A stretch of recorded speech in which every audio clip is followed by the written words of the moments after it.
नांदेड़ के हदगांव क्षेत्र के यात्रियों की सुविधा को ध्यान में रखते हुए आमदार बाबूराव कदम कोहलीकर के हाथों आज महाराष्ट्र राज्य परिवहन महामंडल के अंतर्गत 5 नई बसों का लोकार्पण किया गया।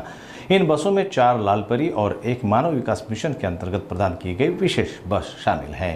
हदगांव आगर में आमदार बाबूराव कदम कोहलीकर ने 4 लालपरी और एक मानव विकास मिशन की बस का लोकार्पण किया। यात्रियों की सुविधा के लिए शुरू की गई इन बसों से ग्रामीण और शहरी यात्रियों को राहत मिलेगी। कार्यक्रम में अधिकारियों, कर्मचारियों और स्थानीय नागरिकों की उपस्थिति रही। कदम ने भविष्य में और बसें लाने की बात कही है। माननीय श्री बाबूरावजी कदम कोहलीकर साहेब यांच्या माध्यमातून आम्हाला जे काही 6 बसेस मिळाल्या ते अतिशय मोठ्या प्रमाणात फायदा होणार आहे। ते लांब रूटवर आम्ही चालणार आहोत, महामार्गावर चालणार आहोत आणि प्रवाशांना सुखदायक आरामदायक गाड्या आहेत। आमदाराबद्दल अतिशय चांगलं वाटतंय। आमदार अतिशय गोरगरिबाचे, दीनदलिताचे कैवारी आहेत। खरोखरच मी या 10 वर्षात पाहिलेला आणि पुन्हा पाहू फायदा तर आम्हाला साहेबापासूनच होणार आहे। आम्हाला म्हणजे आम्ही जवळचेच आहोत, कवळीकरचे आहोत बाबूराव साहेब।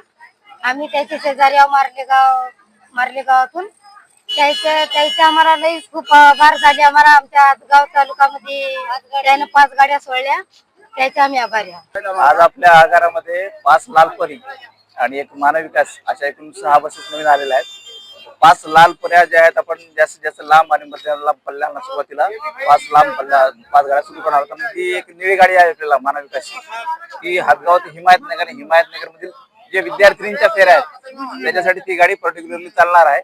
आणि जसं जशा गाड्या वाढतील आपल्या नवीन तसं ग्रामीण भागात सुद्धा आपण नवीन गाड्यांचा विचार करणार आहोत। पण सुरुवातीला लांब आणि मध्यम लांब पल्ल्याला आपण या गाड्या चालवणार आहोत। सर्वात महत्त्वाचं गाड्यांची अडचण कशी होती की गाड्या मध्यम लांब पल्ल्या किंवा लांब पल्ल्याला गाड्या त्या प्रमाणात नव्हत्या आपल्याकडे, म्हणून ती अडचण आता दूर झालेली आहे। आपल्याकडे 5 एकदम नवीन गाड्या आपल्याला बऱ्यापैकी त्याच्यामध्ये सुधारणा 100%। या महाराष्ट्र राज्याचे परिवहन मंत्री महोदय यांच्याशी चर्चा करून मी 20 बसची मागणी केली होती, परंतु आपल्याला आज रोजी 5 बसेस आणि एक मानव विकासची अशा 6 बसेस मिळाल्या। परंतु उर्वरित राहिलेल्या 15 सुद्धा मी लवकरात लवकर आणण्याचा प्रयत्न करणारच आहे।